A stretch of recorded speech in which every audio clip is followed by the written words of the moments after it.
Today at the National Press Club, the polls suggest Australia's headed for a minority government, but these regional independent MPs hold the balance of power. Today at the National Press Club, it's regional independents Helen Haines and Bob Katter.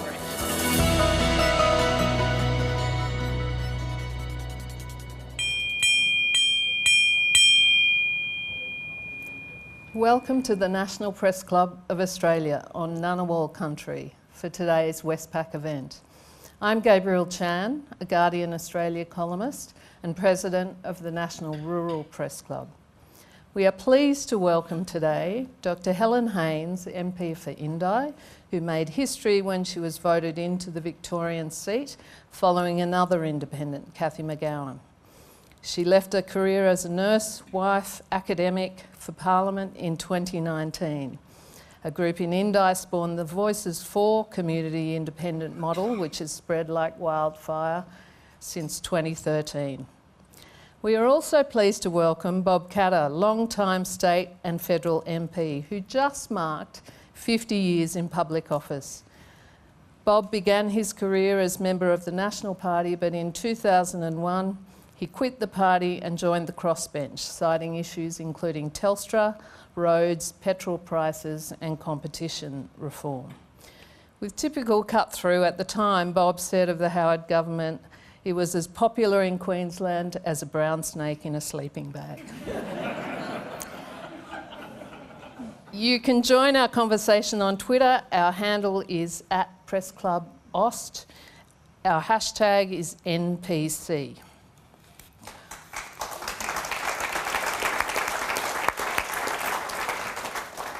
So I want to start, I've given everyone a statement actually taken from this month's quarterly essay, The Minority Report, written by George Megalogenis, and he posits that the protest vote in the UK created Brexit and the protest vote in the US created Trump. But an Australian protest vote created a new independent, largely female centre. And he further suggests the Australian result was aimed at forcing change on the system rather than disrupting it. So as a rural independent, do you feel you're here to keep the bastards honest or to change the system? Bob, do you want to start with that? In my case, very much change the system. The system has destroyed manufacturing in Australia. 62% of the motor cars in the 90s were Holdens, made in Australia, or other cars made in Australia. All of our fuel, 93%, was made in Australia. Now virtually no fuel is made in Australia. But in rural Australia, the biggest export earning item in 1990 was wool, 6,000 million, bigger than coal. Now, how or why you would go out and completely destroy that industry? I had 3.5 million sheep in the state electorate I represented. I doubt whether there's 100,000 there now. There are negligible sheep in Australia. The whole industry was completely destroyed. And they didn't go to cattle. So there's nothing happening out there at all. What, are you going to continue with an empty country, are you? Well, you want to read some history books about empty country, starting with Mein Kampf of Adolf Hitler's. Yeah. Helen? Well, I think George's essay was a fantastic read. Read it over the summer, Gabby, and I think he's absolutely right. Australia has produced a community independent movement which is completely different to what we've seen anywhere else in the world, and most spectacularly different to what has transpired in the United States with the re-emergence of Mr. Trump.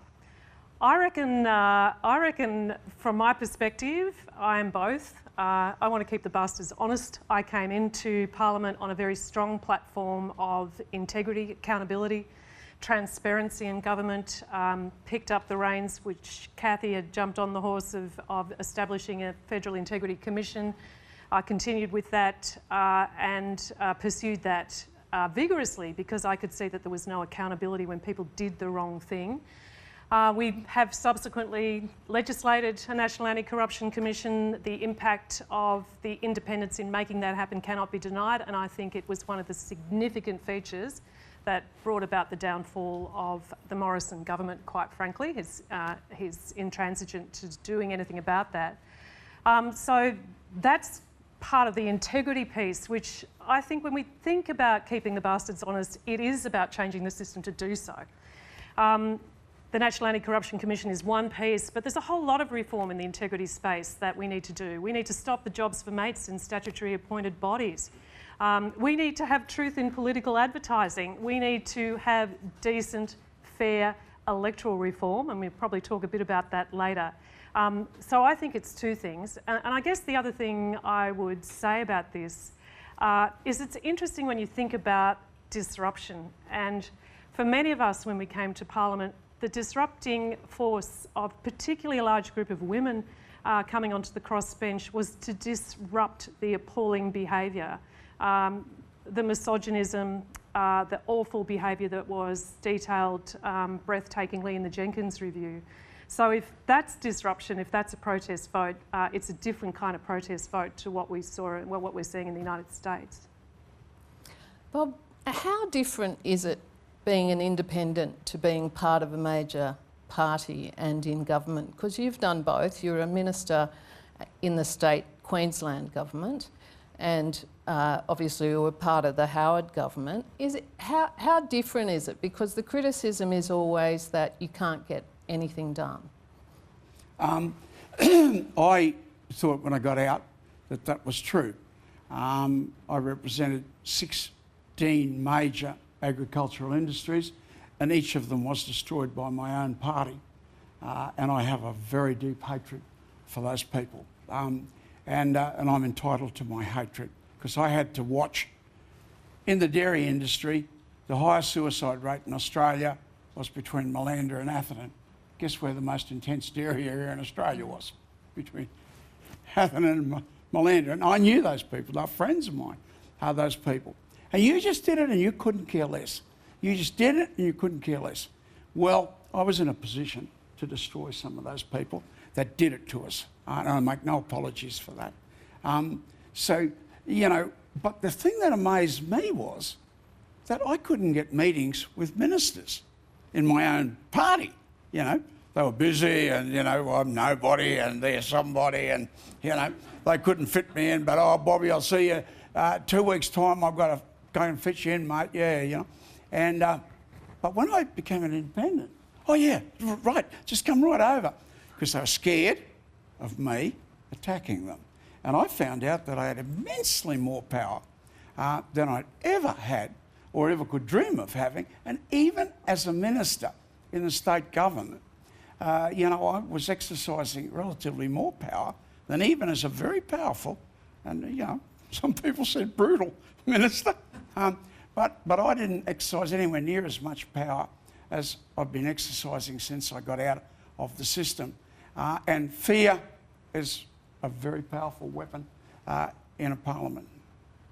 Helen, tell us about your day-to-day dealing, particularly when Parliament's sitting. Do you meet with the government regularly? Do you meet with the opposition? How much access do you get?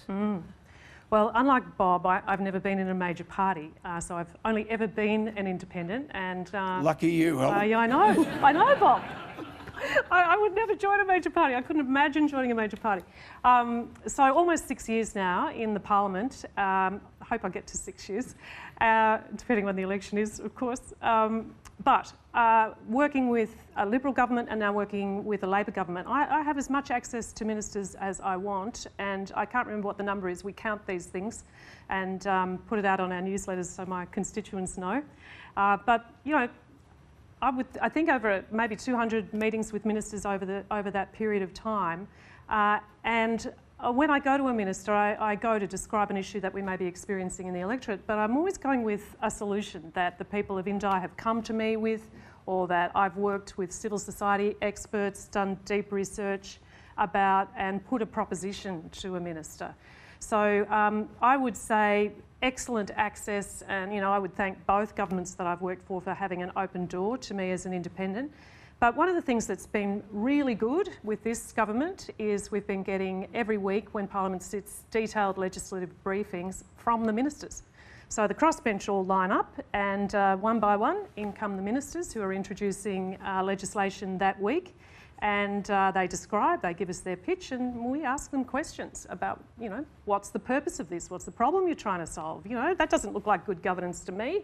You know, please explain. And again, they leave that meeting knowing where perhaps we have some sensitive issues to continue, and we can go back to them on that.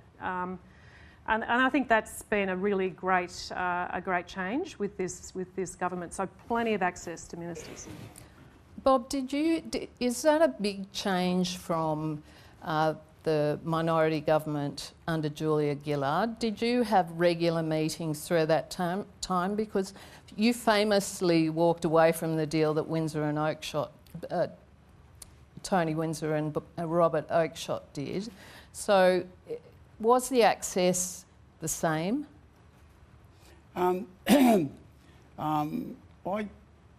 You know, these things are always warped by personal relationships, I suppose. And I know Kevin Rudd and I share a very strong Christian belief, and we're the only two non-liberals that just go on Christian group. And I got friendly with Kevin, but also I was running the show in Queensland before the government fell. Mind you, a lot of nasty people said that's why it fell, but we'll leave that aside for the moment. But he came in after me, and he was running Queensland. I mean, there was a premier, but the premier just gave Kevin complete control. And I said to him, I said, you didn't do a good job, Kevin, but you didn't do a bad job either. I mean, and that was pretty good. And I mean, in the light of the governments that we've had in Queensland over the last 30 years, it was one of the better governments, and that was because Kevin was there. So I had great respect for him.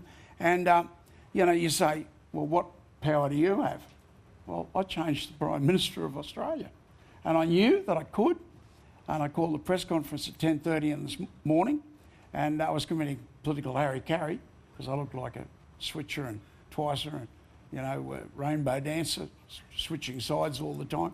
I only scraped through that election by 52%. But 10:30 I called the press conference and said I'd switched my allegiance. 10:30 that night, Julia was gone. And I don't like saying that because I like Julia personally and had great respect for her. But all the same, the cattle market was closed into Indonesia. It was never going to be open while she was there. Well, Julia, you chose the decision. You know, you chose it, not me. So I'm left no alternative now. And so, I mean, the immense power that you wielded on the crossbench, I could never conceive of that when I got out. I just thought I was walking into my early death. No one had ever got re-elected in the history of Australia. No one had ever got... They got elected as independent, never re-elected until Peter Andren and the Mayor of Sydney got re-elected that election. But now, Helen, we always get re-elected. Oh, you know, Bob, I mean, Gabby, can I just comment on what Bob just said then? Because I think the critical bit, and I'm really interested, I always love hearing Bob Katter's stories, right? Like, Bob Katter is an amazing historian, and I learned heaps from Bob. In fact, he very, very generously, when I first came to Parliament, he invited me to come and have dinner with him, and I said, you know, you got any advice for a new player, Bob? And he said to me, I hope you don't mind me sharing this, no, because it's nothing that really, I know it's Valentine's Day, but this is okay. Bob said, Helen, be optimistic and smile a lot. People hate to see a miserable politician. And I think it's actually great advice, but part of it is about how you approach your constituents. And the bit that Bob just shared with us then is that he changed his allegiance because of the need of his constituents to do so. The cattle trade, that was critical to the people of Kennedy, and you heard their voice and you represented them and you changed your allegiance. And I think that's what independents do. I mean, we don't have to kowtow to a party boss. We represent the people of our electorate. That's our number one thing. And I think that's why you've been elected and re-elected so many times, Bob. But how much do you caucus as independents? Because even though you're independents, the crossbench has a lot of toing and froing between the offices on things like legislation. Is there a regular caucusing of independents? Yeah, so what we do and what we agreed to do, well, not a formal agreement, but what we talked about when the crossbench expanded so dramatically in the 2022 election was it would be useful to all of us if we knew what each other was doing in terms of amending legislation, for example. And that's something that we do a lot on the crossbench. I mean, it relates to that question about, do we have access to ministers? Yes, we do. And one of the things that we negotiate with ministers is we have a piece of legislation in front of us and we interrogate it very, very forensically and find opportunities to improve it, find opportunities that are meaningful for our electorate. So it'd be kind of crazy if every independent was trying to get the same amendment. So we had come together once a week when Parliament sits, and we talk about what's the forthcoming legislation. Has anyone got any amendments? Has anyone got any events coming up that they're sponsoring? We try to get crowds into those. Bob's part of that meeting. In fact, Bob, I remember you said, Helen, are you going to be the boss of this meeting? Because I'll come if you are. And I said, no, Bob, it'll be the feminist model. We'll have a rotating chair. And Bob's there. Are you the chief feminist? I can't have a comment. You know, she said a lot of women now, you know. But Andrew Wilkie, who sits beside me in the Parliament, he keeps yelling out, equal opportunity, equal opportunity. I just want to talk about rural policy issues now. And I guess the last 20 years, really, identity politics has really taken off. And we often think about identity politics in terms of race or sexuality or lots of other different groupings. But rural Australia is an identity in itself, I think. And I just want to mention some work done by Rebecca Colvin and Frank Yotzo at the ANU. And they were surveying people across the country looking for differences on policy issues around things like climate change, social issues, Australian values. And what they found was the only real divide between city and country is that country people, and we're talking inner and outer regional areas, see themselves as different, see their attitudes as different to their city counterparts. So is it possible even to think of country people as having completely different attitudes to city people on key voting issues? Well, again, I acknowledge Rebecca's work and really grateful for it, actually. This kind of research is super helpful. I, again, came to Parliament promising the people of Indi that I would take a principled, evidence-based approach to policy. So I'm really reliant on the research community for providing that kind of evidence. I think that rural and regional Australians, and it was demonstrated by this research, do see themselves as differently, but there are many issues that we have in common with our city cousins. And I think most recently, some research that was published showing attitudes to climate change. Now, there's a bit of a trope going around that rural and regional Australians don't believe in climate change or don't care about climate change, and in fact that was shown to be completely untrue. Rural and regional Australians are at the forefront of climate change. We've seen our farmers making significant business decisions about what crops they plant, how they use water, how they think about biosecurity, very, very conscious of climate change, not to mention, of course, the catastrophic impacts of more frequent, more intense bushfires and flooding. So rural and regional Australians, I think, have much in common with city people who I know worry about rural and regional Australia and the impact of climate change. But I think it is true to say that in the bush, and Bob and I have both spent most of our lives there, really. I'm a country kid, grew up on a dairy farm.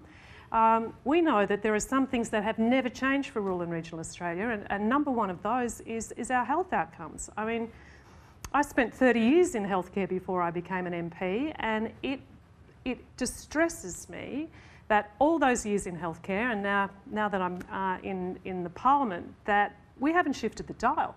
Rural and regional Australians still die younger, they suffer from more chronic diseases, they have the same prevalence of mental illness, but they have a higher suicide rate. And it comes down to one thing, and that's investment and access to healthcare. I mean, we have a Medicare system, but rural and regional Australians don't get to use it to the extent that their city cousins do. They're the things that make us different. So it's a resource-based issue. Yes, it is. Rob, what do you think? No, the electorate I represent, you know, we diametrically opposed to climate change. Let there be no equivocation here. If I was to start talking about climate change, I could forget about being re-elected. The Labor Party is seen as a climate change party. They hold 2 out of, I think, 30 seats in North Queensland now. They've been annihilated. The people that I represent, you say they're farmers. No, they're not. I don't have many farmers in the Kennedy electorate at all. But the farmers I do have, you know, I have sugar harvester, cane harvester drivers. I have, you know, people that put fertiliser on the ground. But there's probably 10 people for every farmer in the cane industry.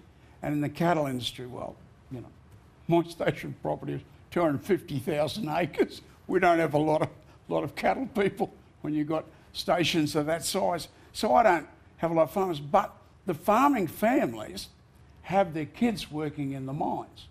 So I very much represent, and you know, people wonder sometimes about my union affiliation, but you know, well, I represent those people. I worked in the mines myself as a young bloke, as most North Queenslanders do.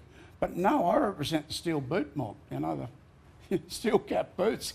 Yeah, a lot of them will go back on the farm or buy the farm next to daddy's or have a mob of cattle and, you know, buy a bit of country.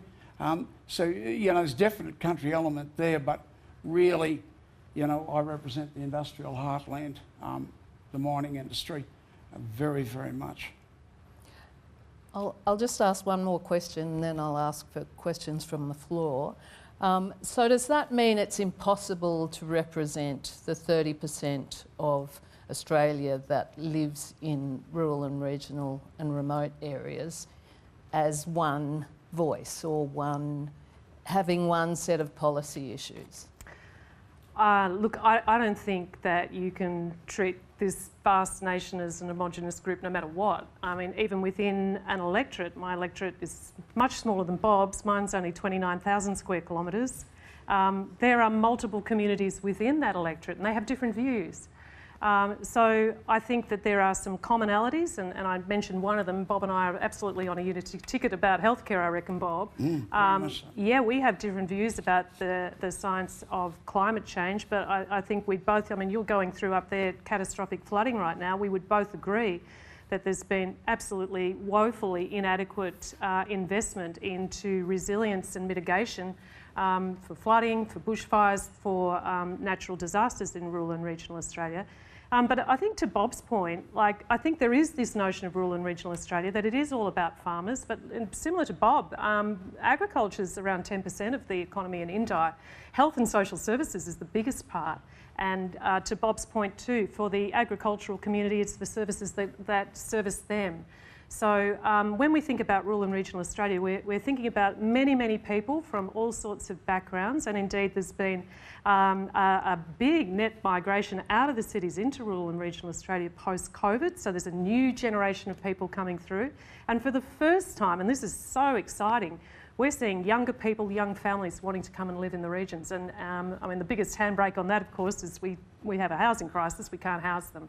So yeah, I think we have a diverse constituency, a diverse population, and we have to listen. I mean, I think that's what it comes down to, is getting out there and listening to a broad range of views. One of the joys of being an MP is being out on the high streets, and I get out in my little caravan into tiny towns. You're at footy matches, all sorts of places. You try to go into the local supermarket to buy a loaf of bread. You won't get out in under an hour. Because people want to tell you things, and a good MP listens and brings that to the Parliament. And there is a range of views. And again, I would say, what is representation? It's not being a delegate. It's about trying to bring all those views together, make sense of them, and make the best decision you possibly can with the policies that are in front of you, but also to bring fresh policies to a government and say, consider this. Okay. Should have been Premier of Queensland, a bloke called Neil Turner, a real character. And my best friend there in the state parliament, I suppose. But Neil used to say, all I've got to do is keep 12 people happy. That's my local electoral council, because they all vote, you know, country parties we then were. I had to keep 12 people happy. In the party system, yeah, that's all you've got to do. it's grovel and keep all people happy.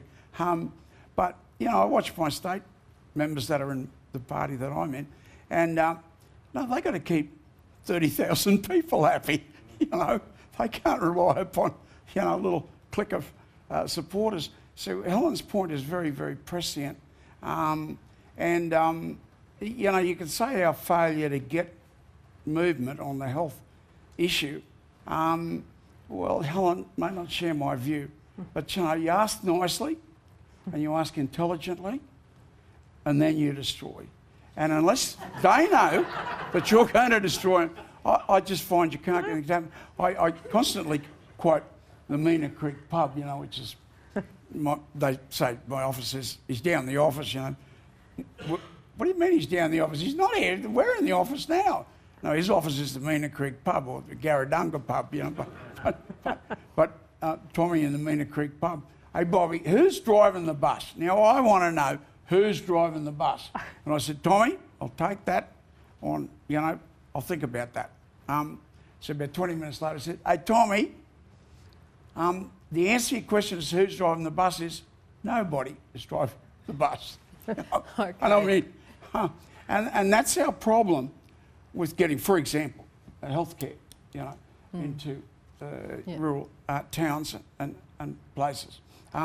We got the breakthrough with the first medical school built in Australia in 44 years. The medical schools, they thought they wanted to keep their prestige. Well, we're dying because there's no doctors. They were keeping up their prestige. Bob, we have to get to our first question. Sorry to interrupt. Thanks. Cass Sullivan from the ABC. Thank you, Gabby, and thanks to both of our panellists today. It's been reported that the Prime Minister hosted a function with some independents at the Lodge this week, and you talked a lot about access to the government. But I noticed in a lot of the reporting, the headline said it was the Teals that had been invited, or it was the Teals that had dined out. I wonder, have you ever been confused for a Teal, and how would that make you feel? I would never be confused. I'm the wrong gender for starters. Oh, yeah. Kath, you, Kath. Yeah, thanks, Bob. Look, Kath, I think everybody loves talking about this collective noun called the Teal. It's shorthand. I think it's an invention of the media to try and describe what happened in 2022 when so many women entirely actually from Sydney and Melbourne and Perth, of course, member for Curtin, were elected to the crossbench. So it's shorthand for that group of women, fantastic representatives of their communities. They hold different views on a whole lot of things and a whole lot of views in common. And I think, you know, the press often reports about that being integrity, which I spoke to before, climate and gender equity, women's issues.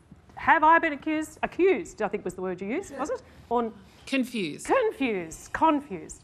I don't know that it's confusion when people like to call me a Teal. I think it's very deliberate because there's been, from the major parties, a weaponisation of that term.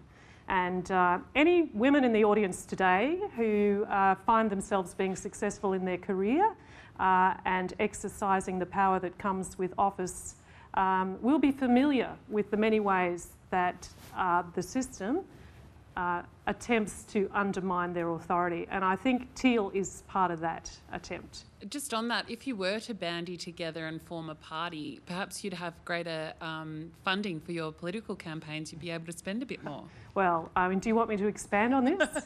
That's a bit of a Dixer for you. Yeah, it is a Dixer. No, I'd like to comment upon that. In the state elections, we were touted to win 4 seats, and we expected to win 4 seats. We lost one. Instead of winning 4, we lost one. The Liberal Party spent $2.3 million in 6 North Queensland seats, saying ad nauseam that a vote for us was a vote for Labor. And our how to vote cards, for the first time ever, I was opposed to this. They're usually alternative, you know. But this time, no. We had a how to vote card that says gave preference to the Liberals. So what the Liberals were saying were a flagrant lie. They spent $2.3 million selling the lie we had $90,000 to answer the lie, and instead of winning 4 seats, we lost 1. Well, congratulations. Lying pays dividends. Kath, can I answer that question? Because everyone, I think, here probably follows the news, and this week the government passed a bill which they nominally called electoral reform, and this was a bill that I was really looking forward to entering the Parliament and having a fulsome debate, not only with the Parliament, but having a discussion with my community about this, because as part of the integrity package that I talk about, electoral reform was there. I want to see greater transparency in political donations. I want to get the big money out of politics. I want to see real-time disclosure of political donations. But what we saw, in fact, was a little bit of that, an improvement and something that I welcome. But we saw a lot of other stuff too, which essentially tries to curb the disruption that the independent and minor parties have created. And right back to that first question that Gabby asked us. So I think to your point about do we bandy together and form a party, well, that's kind of the nub of it, isn't it? That unless you are in a major party, you will not get the full advantage of this so-called electoral reform. So if you're an outsider, if you're an independent, then you're playing to a different set of rules. And I think the Australian public ought to be a real wake up to this. The good news is, though, folks, for anyone listening along at home, is that this new Act of Parliament, which will become law soon once the Governor-General sees it, doesn't come into effect until after the next election. And again, drawing us back to what we've been talking about, if I'm privileged enough to be re-elected and my colleagues on the crossbench are re-elected and there's a whole new, and I really hope there are many, many more regional independents elected, what a marvellous first meeting with the Special Minister of State to talk about how we might amend that particular bill. Simon Gross from Canberra IQ. My question's to Bob, but Helen may want to comment.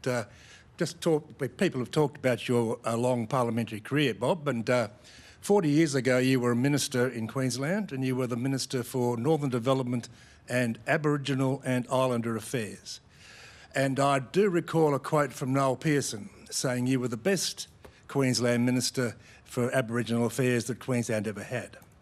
So I want to put to you this coming election, the federal election, we're going to have a very stark choice when it comes to Indigenous affairs. The government will probably maintain what they're doing, but Jacinta Price has a very different approach. I just wanted to get your views on what Jacinta Price is proposing. Look, I don't mean to be disrespectful to her, but really, I'm not interested. You know, every night of my life, I have to go to bed knowing that of all the people, 26 million people in Australia, the person best suited to get this fixed up is me, and I have failed. And I have failed miserably. Kevin Rudd, I said, please, you've got to address this. And he said, talk to the minister. I have 3 times. And the last time, she burst out crying because I just couldn't control my anger. The life expectancy of fair dinkum blackfellas, and they're relatives of mine, some of them. I come from Cloncurry, I'm dark, but there's a saying, you're Murray from the Curry, and I've always identified that way, and never felt funny about it. But my brother cousins, their life expectancy is 54. I mean, if you want to talk about Adolf Hitler and racism, I'd like people to explain to me how you can live with a life expectancy of 54 for our first Australians, and I know the answers, and I can't get the government to do it. Simon. Okay, but you didn't talk about policy then, you just went on a cat rant. That's probably part of your problem. No, I don't have a problem, my friend. I have an ability to hurt people, and I don't hesitate to say that if they think that I'm going to sit there and watch my people with a life expectancy of 54, the answer lies in giving them the right to own land. Not tribal ownership. Tribes ceased to exist 200 years ago in this country. All it has done is put dreadful fighting inside every community in Queensland. Okay. And I'm concentrating on the real fair income blokes that live in the dormitories and Cowan-Yarmas and Wonder Pumper if Helen's got a view on the opposition. you know, I'm just saying to you that they are not allowed to own land. And if I can refer you to the books. There is no doubt that if you can't own land, you can't borrow money. If you can't borrow money, you can't open a business. And they can't get work. My son talks about blue cards. Please give me 1 second more. Blue cards all the time. Because if you have a beer, that's illegal in the community areas. Every other Australian can drink, but they can't. Well, of course, they have a beer. They're just Australians like the rest of us. And when they do, they are not allowed to get a government job. So there's no commercial jobs in the communities. They can't get a government job. Well, is it surprising that we are where we are? Okay. And Helen? yeah. So, Simon, if you could just take me back to your question. Well, the difference between the opposition's approach to Indigenous affairs and the government's approach, I wonder, what are your views? Look, I've only heard what Senator Price has had to say on the news. I haven't seen any fully fleshed out policy in regard to Aboriginal and Torres Strait Islander Australians. When I do, the first thing I would do would be to come together with the traditional owners of the land where I represent and try to get a view from them about what they think about her ideas. So. Thank you. Okay. Peter Hobson from Reuters News. Hi guys, hi. I wanted to ask whether you consider renewable energy to be an economic opportunity for rural Australia. I just have a sense of screaming frustration here. We got through 4.5% ethanol in Queensland, and other people, the Premier of New South Wales got through 6.5% ethanol. And IEMA said, when he introduced it, I will not go another day with people dying in Sydney that simply don't have to die. If you have no ethanol in the tank, you will die. A lot of people will die. And I haven't got time to elaborate on that. But that was why IEMA did it, and he was dead right in doing it. The AMA constantly and continuously has come out for ethanol in the petrol tank. Now, you burn petrol, CO2 goes up and it stays up. You burn ethanol, CO2 goes up, and the cane or the grain pull it back down the next year. So it's just going up and down. I mean, there's a 6% benefit just by doing that one thing, the same as Brazil does. Just that one thing. So I think there's great benefits for rural Australia in this area. And, you know, even though I'm not a climate change man, but all the same, I mean, where CO2 is increasing at an increasing rate, way back I put the first standalone solar system in Australia. And I was conscious of the fact that increasing at an increasing rate, yeah, I think there should be a bit of a pullback here. But I'm no... I might jump in now, Bob. No, I'm not climate change people. But, you know, the most obvious thing to do is not being done. The most obvious thing to do, ethanol is not being done. Okay, Bob. Bob did a really good briefing for us on the crossbench once about this, and I think it's an example of Bob comes with some really interesting ideas, and you've been a real champion for ethanol in particular. But the question was, is renewable energy an opportunity for regional Australia? Well, the answer is yes. It's a huge opportunity for regional Australia if we do it right. I think what we're struggling with right now is that we had a decade of denial around our need to decarbonise. We had a decade of no planning when it came to where renewables, whether they be grid-scale solar or wind, or indeed hydrogen or hydro, whatever it might be. We had no planning about where they would go. And critically, we did no education piece, we did no genuine consultation with rural and regional Australians about how this was all going to work and who would benefit.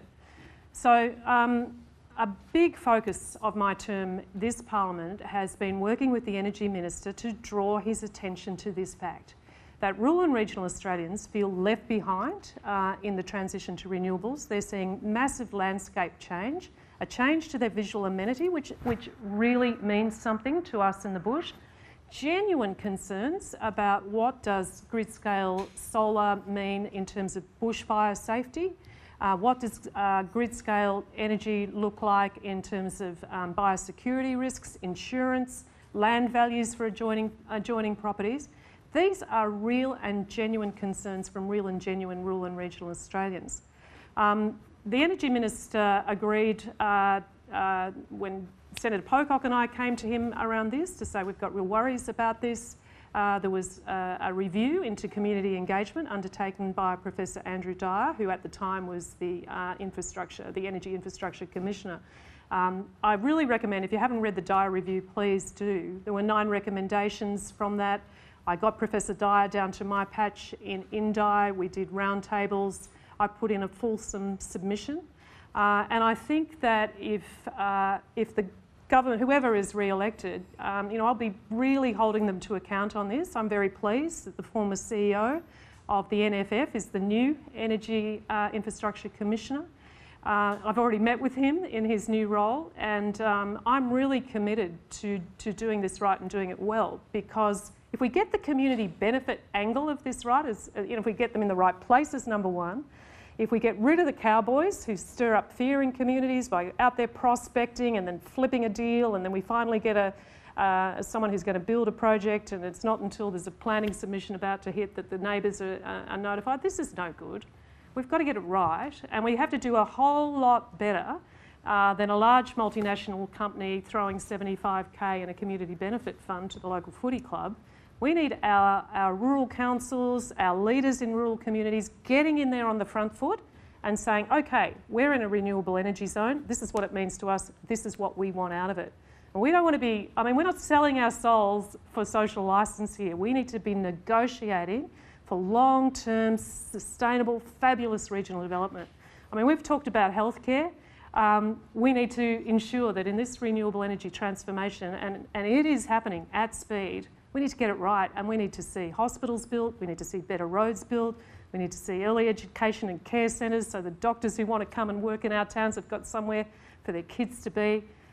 This is a massive opportunity, and I'm absolutely determined to hold whoever holds power really accountable for getting this right for us in the bush. Thanks. Brazil has 49% ethanol in their petrol tanks. The price of petrol is $1.09. And they have the 2 cleanest cities in the world. Both those cities have a big population than Australia. They're over 26 million. Bob, we need to get on to the next question from Melissa Code, the Mandarin. Hi, both. Melissa Code from the Mandarin. Where there's politics, there's always conflict, and democracy doesn't always mean consensus.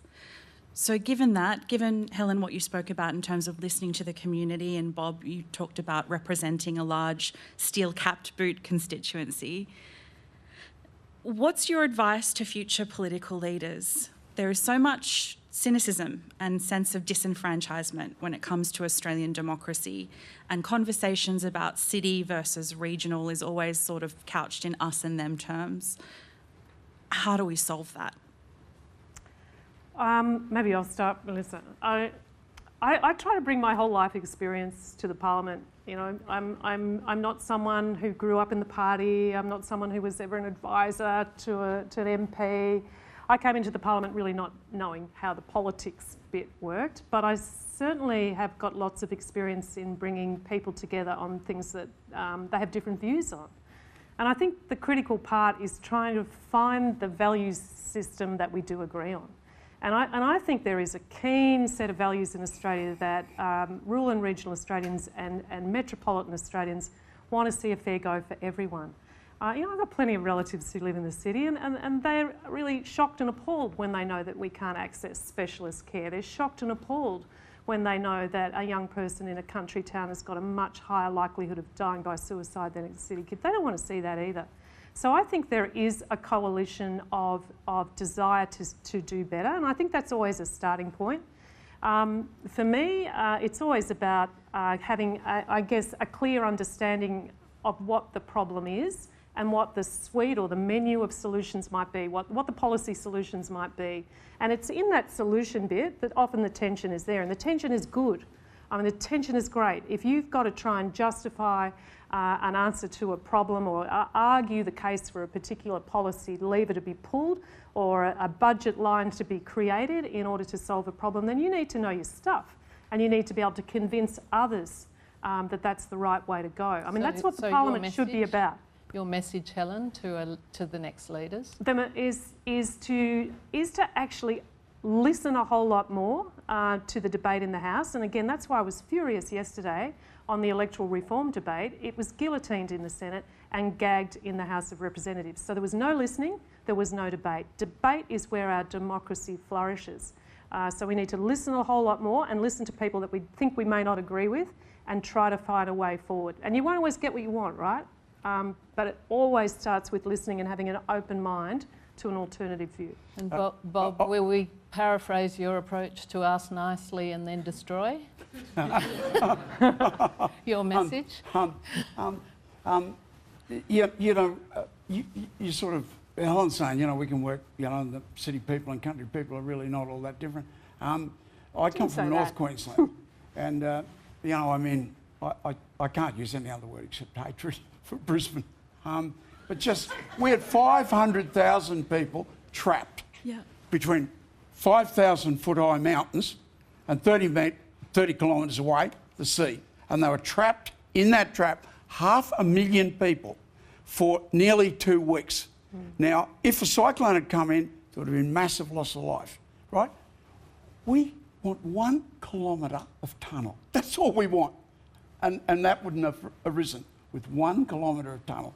Brisbane has 36 kilometres of tunnels. That is $36,000 million.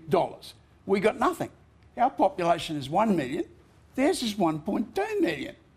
But centre of gravity is in South East Queensland. Brisbane dominates South East Queensland.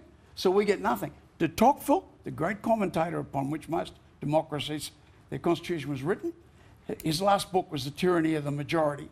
And North Queensland would be a classic example of the tyranny of the majority. We've got 42 million for a cassowary walkover with an 80-foot drop on the other side. No one told them cassowaries don't have wings.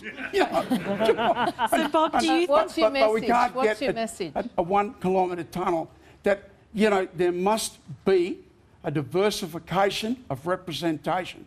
And quite frankly, as far as I'm concerned, I want to be as far away from Brisbane as is humanly possible to get. Bob, do you think our political paradigm has room for or space for Australia we can all believe in? Or is it just inherently conflicted in the way you describe it? You know, I think that is a very relevant question. And I have been in parts of Sydney and Melbourne, and they hate Australians. There's no doubt in my mind that they hate Australians. I had a confrontation, a very unpleasant confrontation, at the Melbourne airport recently. But they hate Australians. But, you know, about 40, like in America, they went after the wokies. And like about 60%, I think, of America hates the wokies. You know. In Australia, no, it's the other way around. You know, I think they're immensely more powerful in Australia. Is woke just a term for the others, whoever the others are? In my opinion, yes, that's the term I use to describe the others. But, you know, they're not people that start rubbing their eyes, you know, on Anzac Day. They're not those sort of people. In fact, they don't even turn up at Anzac Day. Okay, Bob, thank you. Next question is Brett Worthington from the ABC. Hello, thanks for coming along today. I'd be curious to get your sense on if it is a minority government, if you'd be willing to offer confidence and supply to either side without necessarily saying who, and the values and principles that you would look to follow in determining which side you would allow confidence and supply. I would like you to say who as well. Well, thanks for the question, Brett. And I think what's really important to understand here is that the collective theatre of a minority government tends to hinge upon this notion of somebody or some people making somebody, you know, being a kingmaker or a queenmaker, if only. But it's not necessarily about that at all. And I think that what we know about our democracy and our parliament and our constitution is if there is not a clear result come election night or the days after, the Prime Minister and the government remain the government until such a time that somebody else can show that they have the numbers. So there's that, which gives us stability, of course, to our governance. And right now we need that kind of stability. We've got all sorts of interesting comments coming across from the United States, which means we need to have a government functioning. So that remains. So I want to reassure Australia that should this scenario unfold, that Australia can be governed. I think the next question around that is, how do we then ensure that we have a functioning, stable parliament? And does that mean that someone or some people need to give assurance to the Prime Minister, the sitting Prime Minister, or indeed the opposition leader, so that they can form government? That may well be the case. The Prime Minister could somehow glean that he has that supply, he has that confidence and supply from the crossbench. The opposition leader possibly could too. They can come to the House and they can ask the House to decide. That can happen under our constitution. We have to elect a speaker, of course, and then that vote can happen on the floor. I tell you what I won't do. I will never sign a deal that signs away my vote on every piece of legislation. I would never do that, because when you think about this disruptive power thing that we've been talking about, the greatest capacity to negotiate and improve legislation and get better outcomes for the people I represent, and I believe the whole nation, is to be able to negotiate right throughout the next parliament, and not to sign away that. That would be completely stupid, I reckon. Thanks, so I won't be doing that. Bob? You know, I think you've got to understand how bad it is for us. I represent the Australian cane industry, a third of it, you know, there is no doubt that both parties have agreed that there can be no runoff onto the barrier reef. Well, that runoff has been there for 200 years. And to quote the great guru, he said, "It is the most wonderful place on earth, the Great Barrier Reef, and it is as beautiful as it's ever been." Well, he's the great guru, you know, I'll quote him. But if you actually take away the runoff, then the dugong will die. They're living on seagrass that's been, nutrition has been applied to it for, you know, 150 years anyway. So, you know, you've got to be very careful when you move here. You want to know what you're doing. I mean, with crocodiles, for example, a female crocodile has 60 eggs. So if you remove its predators, which is mainly man, you removed the main predator, well, then you have an explosion in numbers and nature goes out of balance. There are fishes now that are not there because crocodiles have taken them. Once you start fooling around with nature, you've got a lot of bad stuff that can come down. And I'm not going to give the gong the power in Australia unless I get assurances that my industries are not going to be closed down. Could I just say one more thing about that, Gabby? Because this is the question on everybody's lips. Two more questions. And anyone on the crossbench could decide, for the purposes of having stable government to get started, confidence and supply to one person or the other. And then at any time throughout the next parliament, a vote of no confidence can happen on the floor. So I think this business of a forever thing is not necessarily so. And what we want to see is stable governance, and what we want to see is really good legislation. And we saw in the Gillard government, arguably, some of the best negotiations, some bad ones too, but plenty of legislation going through and some significant reforms in a minority government. Kath Sullivan. Sorry, just back again quickly before. I know Morris has a question for you.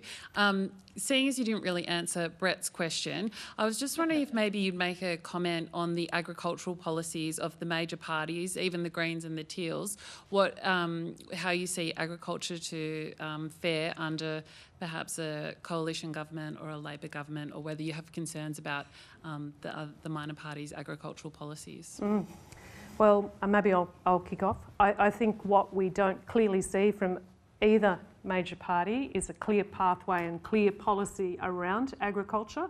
I think what I know to be true is that agriculture is one of our most successful export industries, And our capacity to feed ourselves and feed the world is because of modern agricultural science and the quality of our farmers.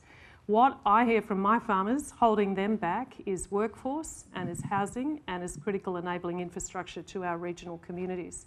Can we believe that? I don't see anything from the majors on how they're going to fix that element, so that intersection of all the other elements that allow agriculture to thrive. Okay, Bob, quickly, because I know the next question you'll want to hear. If you're comparing the rhetoric of both parties, the Liberals come a mile ahead of Labor on rhetoric. But if you look at performance, all I can say in North Queensland is the other way around. But, you know, for reasons I don't fully understand, the Labor Party has really antagonised country Australia. I've never seen sort of a differentiation that I'm seeing now. So it's a very good question that you asked. Okay, Morris. Thanks, Gab. I've got a couple of questions here from the Batuta Advocate. I am hoping one day the NT News turns up here, but that's another story. There's a question for Bob and there's a question for Helen. Johnny Clements was not responsible for tying the priest to the anthill. From Clancy overall, Batuta. the editor of the Advocate. Dear Bob, I'm sorry to betray your trust by revealing the contents of a private conversation I had with you over a few tall glasses of rum and milk at Mount Isa's Barclay Hotel in 2017, but I believe you are the only man who knows the real story behind Waltzing Matilda. First, you suggested to me that Jolly Smagman was not in fact that jolly. You believed him to be an itinerant new Australian, likely from Finland and Germany, with no fixed address, no official form of unemployment. There were accusations that he's previously known to the Whitton police for reasons that have not been made public to the Australian people. Furthermore, you insinuated that since the Berry coronary report found out that Jolly's man suffered a gunshot before he diving into the Billabong on that fateful afternoon in 1895. Mr. Katter, on behalf of the Australian, I'm asking, what else do you know about the circumstances of the Jolly Swagman's death? The people of Australia deserve answers. I've always been very involved with trade unions, and my brothers know he was a scab. Right. And then... And the last question from Errol Parker, editor-at-large of the Batuta Advocate. We're going to have these guys here at some stage. Anyway, Helena, is Wodonga the Springfield of the Upper Murray and Albury the Shelbyville? Or is it the other way around? Take your time. Oh. Well, you know, I think actually Wodonga is the Paris of the North. Oh, Victoria. Please, Helen, please. Right, and on that note, I'd like you to join us in thanking our guests, Helen Haines and Bob Katter.